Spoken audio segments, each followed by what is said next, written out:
perestroika schlep. The left bomber, even when still being on the ground or just above the ground, went out. He had to release the cable, and two couldn't tow it alone. We had 6 rockets on the wing, which when they once were blowing, you could not stop them. So when you lost one towing bomber, also the right bomber was lost. I was hanging on one bomber that was like a little fly compared with my giant.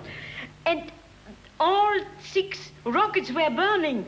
I knew I couldn't stop it. I could get 150 feet height. Then the rockets were finished after 3 minutes or 4. And I knew the single tow bomber had to release me, otherwise he would. So I could just, when he released me, and I could release all 3 ropes. And so before the ground, I touched the ground. It was like this, but we had the good luck that it was only good luck, touched the ground when the ground makes such a wave. So one had broken his knees, another had a nerve shock, but you see, I was well, and only deeply thankful that nobody was killed. And I finished because I was so much against it, because it was too big. As gliders, the Gigants were not a practical proposition, so they were fitted with 6 engines and a multi-wheel undercarriage to become the largest service transports in existence, and one of them was tested by Hanna Reitsch. Oh, this was very simple to fly, you see. The engine did it. A view not generally held by Luftwaffe pilots. These sticking plaster bombers, as the German soldiers disparagingly called them, proved easy prey for Allied fighters, and many were shot down. Powered gliders were not new. As early as 1932, the German scientist Opel fixed solid fuel rockets to this small glider to achieve tentative rocket-powered flight.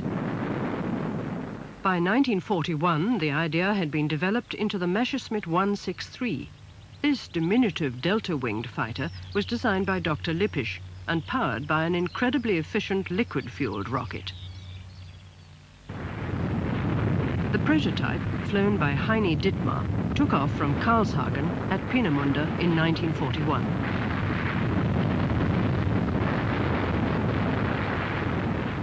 On becoming airborne, the undercarriage was jettisoned, and the aircraft demonstrated an amazing rate of climb.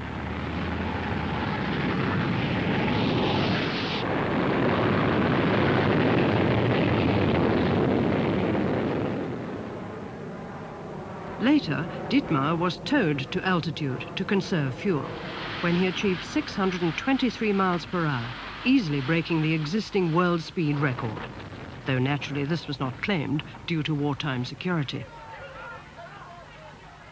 During that record-breaking flight, Heini Dittmar probed the edges of what was later to be called the sound barrier. Heini Dittmar was not the only test pilot to fly the 163. Hanna Reitsch also test flew one of the early models from the Messerschmitt airfield at Lechfeld, and she later flew a more powerful version, now named Comet, which made a great impression on her.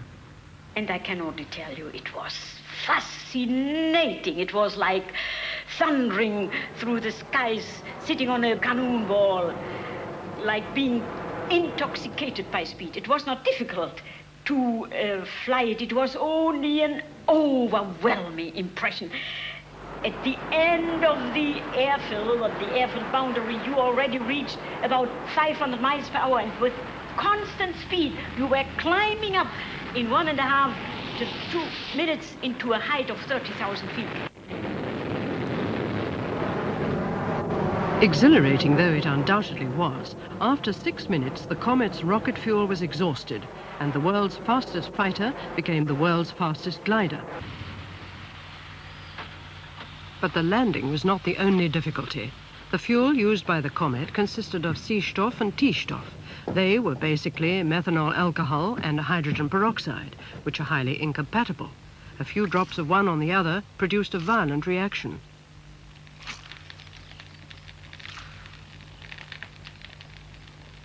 T-stoff was capable of spontaneous combustion when in contact with any organic material.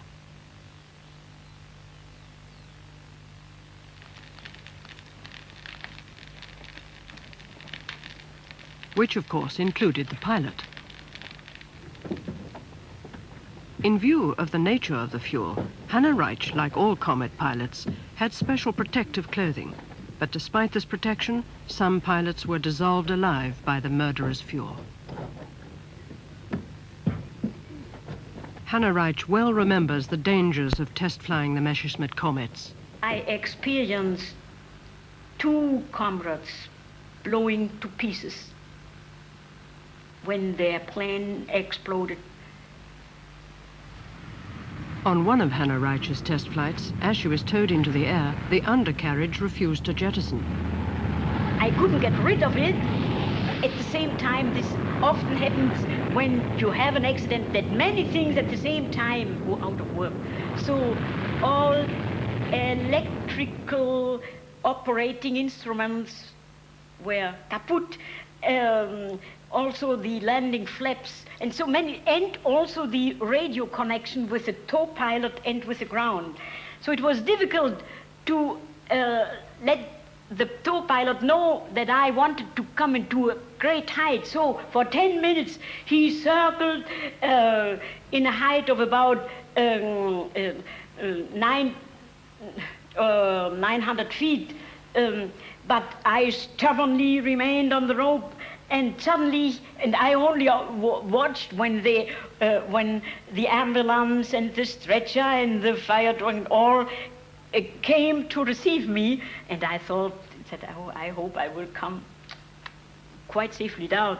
Suddenly, the tow pilot went up to 9,000 feet, and I released the cable, and I tried with positive and negative G's to get rid of the undercarriage, but I felt that I didn't succeed.